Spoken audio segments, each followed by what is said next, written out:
Guru kencing berdiri, murid kencing berlari.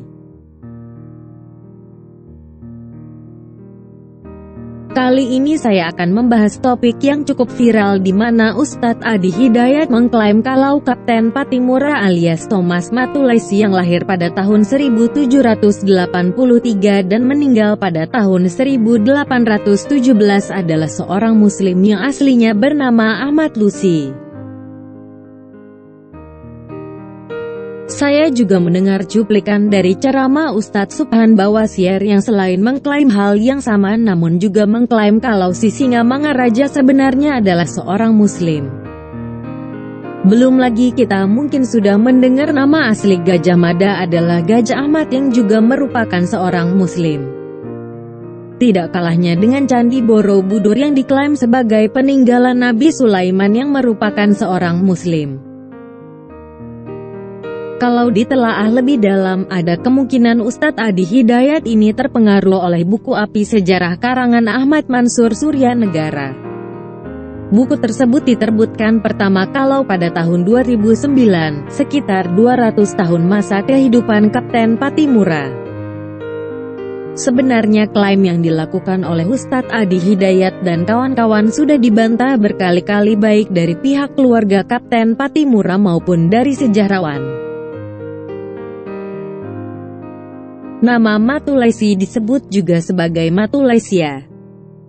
Nama itu berasal dari kata Matatulesi, yang artinya adalah mati dengan lebih. Ma sama dengan mati, tula sama dengan lesi sama dengan lebih.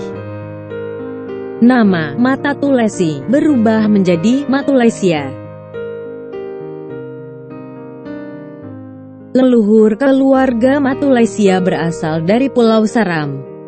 Mereka kemudian pindah ke Haturesi, sekarang negeri Hulalio.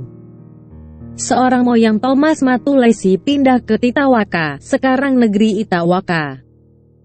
Di antara keturunannya ada yang menetap di Itawaka dan ada yang berpindah ke Ulat, ada yang kembali menetap di Hulalio, dan ada yang berpindah ke Haria. Keluarga Matulesia beragama Kristen Protestan. Salah satu adik dari Kapten Patimura ini bernama Johannes dan nama Yohanes dan Thomas diambil dari Alkitab bukan dari Quran. Kapitan Patimura atau Thomas Matulesi menyusun proklamasi harian untuk menolak tegas kedatangan Belanda ke wilayah Maluku. Belanda berusaha menguasai Maluku sejak berakhirnya kedudukan Inggris di Indonesia pada tanggal 25 Maret tahun 1817. Di dalam proklamasi harian tertera nama Thomas Matulesia. Surat yang dikirim Thomas kepada raja-raja di Seram ditanda tangan dengan nama Thomas Matulesia. Sampai di sini jelas sudah kalau klaim yang dilakukan Ustadz Adi Hidayat merupakan pembangkokan fakta sejarah. Namun yang harus dipertanyakan mengapa klaim-klaim pemalsuan sejarah sedemikian banyaknya. Sebenarnya kalau kita lihat dari sejarah berdirinya Islam, maka kita tidak akan heran kalau hal-hal seperti pemalsuan sejarah terjadi. Tentunya kita semua tahu bukan saja Isa Al-Masih yang diakui sebagai Yesus dianggap sebagai seorang muslim, namun ternyata seluruh nabi yang ada di Alkitab pun diakui sebagai muslim. Bahkan tidak tanggung-tanggung kitab Taurat, Zabur dan Injil pun dikatakan datangnya dari Tuhan yang bernama Allah SWT. Padahal kita tahu bahwa baik orang Yahudi ataupun orang Kristen tidak pernah mengenal Tuhan yang bernama Allah SWT. Karena nama Tuhan bagi orang Kristen dan Yahudi bernama Yahweh dan bukan Allah SWT.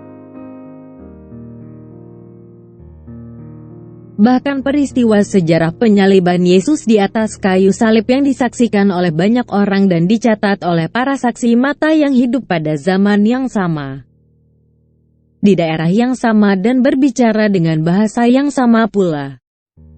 Namun tetap saja dibengkokkan oleh manusia yang hidup 600 tahun kemudian di daerah yang jauh dan tidak berbicara dengan bahasa yang sama.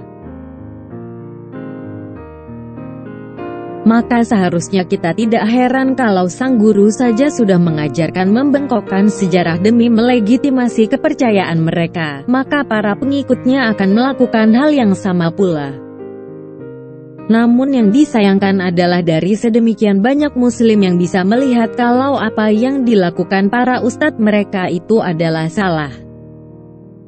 Tapi mata mereka tetap tertutup kepada kelakuan Nabi junjungan mereka yang telah dengan jelas membengkokkan fakta sejarah peristiwa penyaliban Yesus di kayu salib. Semoga saja dengan peristiwa ini akan semakin banyak kaum muslim yang dapat sadar kalau mereka selama ini sudah dibohongi oleh Quran dan Muhammad.